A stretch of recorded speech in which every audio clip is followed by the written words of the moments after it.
10 civils et un policier tués selon un bilan officiel de la soirée de dimanche. Des djihadistes Chebab ont perpétré une attaque d'envergure sur un établissement hôtelier fréquenté par des responsables gouvernementaux. Le gouvernement zimbabwéen a accusé un évêque catholique de pousser au génocide dans son pays après ses virulentes critiques contre la répression menée par le pouvoir du président Mnangagwa contre ses opposants. Les prévisions des experts maritimes sur le sort du bateau qui a échoué sur les côtes de l'île Maurice se réalisent. Le navire s'est brisé en deux, une information rendue publique par son armateur dimanche. Ainsi se présente le sommaire de cette édition. Bonjour à chacun, bonjour à tous et bienvenue. Les djihadistes somaliens Chebab ont lancé dimanche une attaque d'envergure sur un hôtel de Mogadiscio fréquenté par des responsables gouvernementaux, tuant 10 civils et un policier selon un bilan officiel. Dans la soirée, l'attaque a débuté par l'explosion d'une voiture piégée près de l'hôtel Elite. Puis, des hommes armés ont investi l'établissement où des coups de feu ont été entendus. Il a fallu 4 heures aux forces de sécurité pour reprendre le contrôle de l'hôtel Elite, un établissement de la plage du Lido fréquenté par les dirigeants somaliens. 3 assaillants ont été tués, un lors de l'explosion de la voiture et puis 2 autres durant des échanges de tirs avec les forces de sécurité, avaient indiqué plutôt une source sécuritaire. Nous reviendrons plus amplement sur cette information dans nos prochaines éditions. Les prévisions des experts maritimes sur le sort du bateau qui a échoué sur les côtes de l'île Maurice se réalisent. Le navire s'est brisé en deux, une information rendue publique par son armateur dimanche. Le bateau n'a pas longtemps résisté. Cette cassure du vraquier qui s'est échoué le 26 juillet dernier au large de l'île Maurice paraissait inéluctable depuis plusieurs jours. Entre 800 et 1000 tonnes de fioul se sont échappées de ses flancs, éventrées et ont souillé les côtes, notamment des espaces protégés avec des forêts de mangroves et des espèces menacées. Les équipes d'intervention ont mené une course contre la montre pour pomper le reste du carburant alors que le bateau menaçait de se briser à tout moment. Il est estimé qu'une quantité non récupérée de carburant s'est échappée du navire. Selon les autorités, il reste environ 90 tonnes de carburant à bord au moment où le bateau s'est cassé en deux. L'équipe de secours prévoit de remorquer les 2 tiers avant de l'épave et les couler au large pour éviter des dégâts supplémentaires. La partie restante du bateau est encore coincée dans le récif. Le gouvernement mauricien a été accusé de négligence. La population de cette île touristique se demandant pourquoi si peu avait été fait entre le moment où le vraquier s'est échoué et l'apparition de la fuite. Le Premier ministre Pravin Jugnauth a estimé qu'aucune erreur n'avait été commise et a refusé de présenter des excuses. Les violences en Côte d'Ivoire virent progressivement en conflit entre communautés. La mort d'un homme de Daoukro, le fief du président du PDCI, Henri Konan Bédi, a mis le feu aux poudres. Les forces de l'ordre sont intervenues. Samedi, un homme de 45 ans a été tué par balle alors qu'il montait la garde en compagnie des jeunes de la localité d'Anoumambo située près de Daoukro.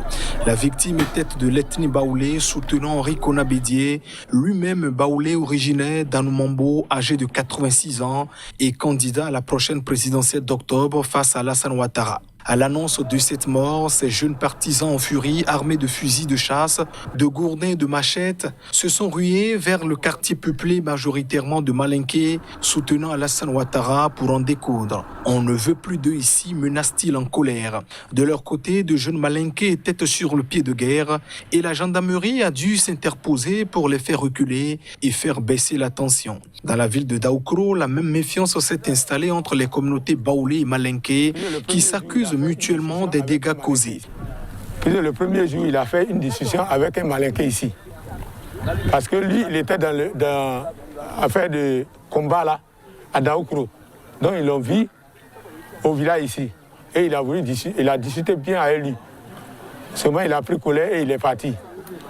Donc comme ils étaient en train de garder, à 2h du matin, on nous appelle, on dit que non, il a été abattu.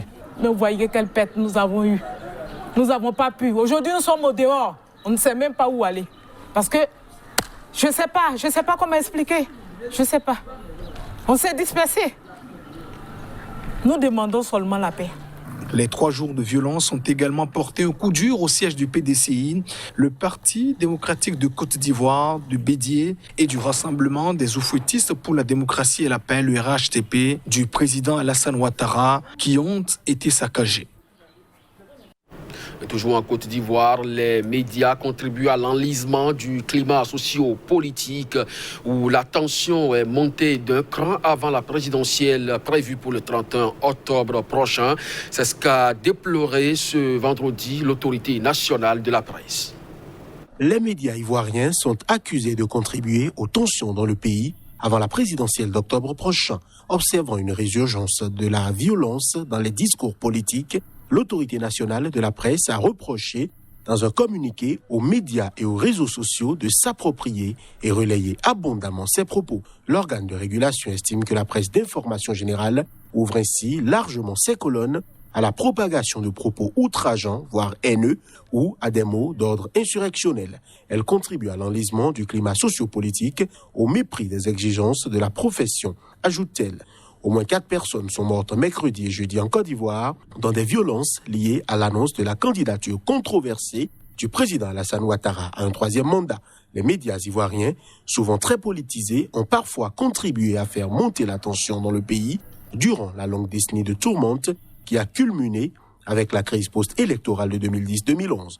Au terme de cette crise, qui avait fait 3000 morts, Alassane Dramane Ouattara avait accédé au pouvoir. Au Burkina Faso, un juge a été condamné à 1 an d'emprisonnement ferme. Narcisse Sawadogo a été reconnu coupable de tentative d'escroquerie. Le récit de l'affaire à travers cet élément.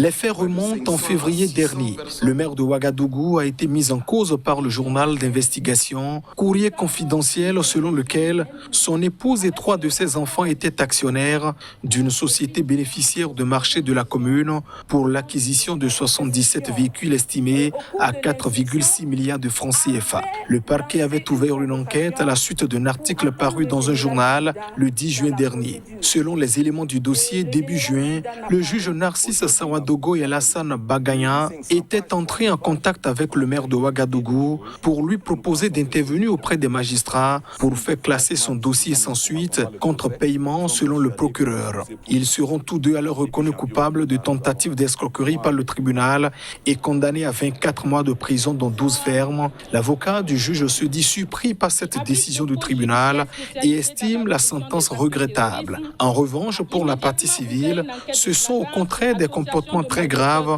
qui ont été sanctionnés. Lors de son élection en 2015, le président burkinabé Roch Marc Christian Kaboré avait promis de lutter contre la corruption, les détournements de fonds publics et les malversations financières. Le gouvernement zimbabwéen a accusé un évêque catholique de troubles, également de pousser au génocide dans son pays après des virulentes critiques contre la répression menée par le pouvoir du président Emmerson Mnangagwa contre ses opposants. Dans une lettre au ton aussi inhabituel, la conférence des évêques catholiques du Zimbabwe a critiqué vendredi la répression sans précédent menée récemment par le pouvoir contre les opposants, s'inquiétant du coup aussi de la crise économique et sociale que cela pourrait ébranler dans le pays depuis plus de 20 ans. La ministre de l'Information, Monica, a également estimé que cette lettre avait été rédigée sous la direction de l'esprit maléfique de l'archevêque Norbert Ndulu et président donc de la conférence des évêques catholiques du Zimbabwe. Une information que nous allons aborder également dans nos prochaines éditions. Le gouvernement de la Guinée équatoriale a remis vendredi sa démission au président Teodoro Obiang Nguema. C'est lors du Conseil des ministres extraordinaires. Plus de précisions à travers cet élément. Le président Teodoro Obiang Nguema a réclamé et obtenu la démission du gouvernement de la Guinée équatoriale. C'était ce vendredi lors d'un conseil des ministres extraordinaire, a annoncé le gouvernement dans un communiqué. Le président a déploré que le gouvernement sortant n'ait pas rempli ses fonctions ou atteint les objectifs programmés, selon ce communiqué. Petit pays d'Afrique centrale très dépendant de sa manne pétrolière, la Guinée équatoriale est particulièrement touchée par la crise économique provoquée par la pandémie du coronavirus. Le gouvernement se voit obligé de prendre des mesures de rigueur pour compenser une possible insolvabilité, a déclaré le président. Le premier ministre du gouvernement démissionnaire Pascual Obama Assoué a pour sa part affirmé que la confiance du chef de l'État mérite des sacrifices. En février 2018, le président avait dissous le gouvernement avant de reconduire à leur poste le premier ministre et les 3 vice-premiers ministres. Obama Assoué est premier ministre depuis juin 2016. Le nouveau gouvernement devrait être annoncé dans les prochains jours par le président Obiang Nguema, âgé de 78 ans. Arrivé à la tête de la Guinée équatoriale par les armes il y a 41 ans, il est hors monarque, le chef d'État au pouvoir depuis le plus longtemps au monde. C'est sur cette information que se referme ce journal. Merci à vous de nous avoir suivis. Très bonne journée, très bonne semaine également en compagnie des programmes de SICA. À très bientôt.